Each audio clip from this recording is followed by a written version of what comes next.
और एक और बढ़िया बात सिंधियों की है कि ये किसी भी तरह के झगड़े फसाद आप देखेंगे कि कभी भी ये कोई भी दंगा फसाद में नहीं पड़ते हैं। शांति प्रिय लोग हैं, दोस्ती और भाईचारे में विश्वास रखते हैं, हर धर्म के साथ मिलकर चलते हैं। आप देखेंगे सिंधी कोई भी गुंडा नहीं मिलेगा, सिंधी किसी भी तरह के झगड़े नहीं करेंगे, सिंधी कोई भी डाकू नहीं होएगा। ये लोगों का बड़ा फैमिली कल्चर, बड़ा प्यार और अपने पड़ोसियों से प्यार और नेचर इनकी बड़ी हेल्पफुल होगी। अगर आपके आसपास सिंधी फ्रेंड होंगे तो आप देखेंगे कि वो हमेशा आगे बढ़ के मोहल्ले में लोगों की हेल्प करने के लिए तैयार होंगे। तो एक तो शांति प्रिय लोग हैं, दूसरे से एंटरप्राइजेज लोग हैं, तीसरा बिजनेस सेंस इनकी बड़ी जबरदस्त है। एक कहावत, एक सुनी सुनाई स्टोरी है कि एक सिंधी था, वो सबसे सस्ती चीनी बेच रहा था। लोगों ने कहा कि तुम सबसे सस्ती चीनी कैसे बेच रहे हो? वो कहता है कि मैं जितनी भी चीनी खरीदता हूँ उसको कॉस्ट टू कॉस्ट बेच देता हूँ, बोरी बेच के कमा लेता हूँ।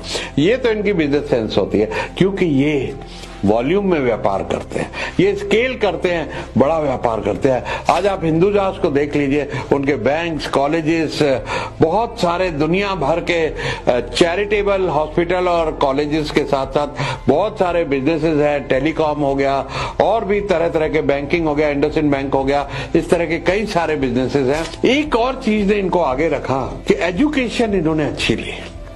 उस जमाने में जब हम लोग पार्टीशन में आए थे तो मुझे याद है मेरे फादर को एक ब्रिटिश कंपनी में जॉब मिली। क्यों? क्योंकि इनकी इंग्लिश बहुत अच्छी थी, तो पढ़ने लिखने में इन्होंने हमेशा ध्यान दिया। उसकी वजह से इनको शुरू में एज मिल गई, क्योंकि यहाँ पर जब पार्टीशन के बाद लोग आए तो बहुत सारी रीजनल लैंग्वेज थी, लोकल लैंग्वेज थी, हिंदी थी, तो इंटरनेशनल बिजनेस नहीं लोग कर पा रहे थे क्योंकि इंग्लिश की नॉलेज कम थी। तो ये सिंधियों ने एजुकेशन हासिल करके और उसको लेवरेज किया और बहुत अच्छे तरीके से इंटरनेशनली इंपोर्ट एक्सपोर्ट में अपने बिजनेस को बहुत बढ़ाया। एक और बात, इनका मनी मैनेजमेंट बड़ा जोरदार है। जैसे मारवाड़ी लोग अपना पड़ता सिस्टम रखते हैं, ऐसे ही सिंधी अपना हिसाब किताब बिल्कुल परफेक्ट रखते हैं।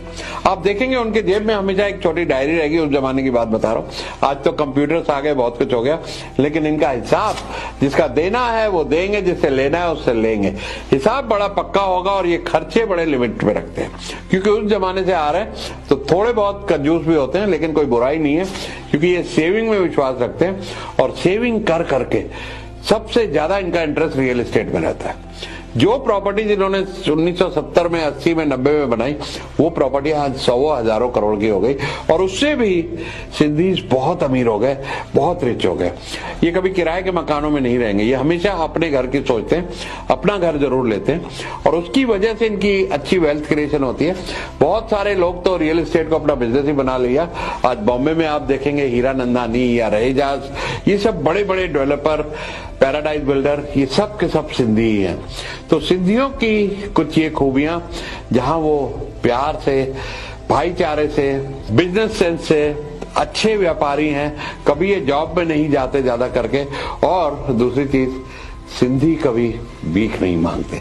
आप किसी भिखारी को सिंधी नहीं देखेंगे। तो दोस्तों, जो मेरे सिंधी भाई इस वीडियो को देख रहे हैं, ज्यादा से ज्यादा लोगों के साथ शेयर करें, क्योंकि सिंधी एक अपने कल्चर को, सिंधी भाई भाई आपस में एक कम्युनिटी में बहुत एक दूसरे की हेल्प करते हैं, बहुत कुछ एक दूसरे को सहारा देते हैं, आगे बढ़ाते हैं और बहुत सारे समाज में भी contribution, colleges, hospital, charitable institute आज बहुत सारे सिंधीज पूरे देश में चला रहे हैं। तो अच्छा लगा वीडियो तो शेयर करें अपने सिंधी दोस्तों के साथ और सब्सक्राइब करें चैनल को, बेल आइकॉन जरूर दबाइएगा।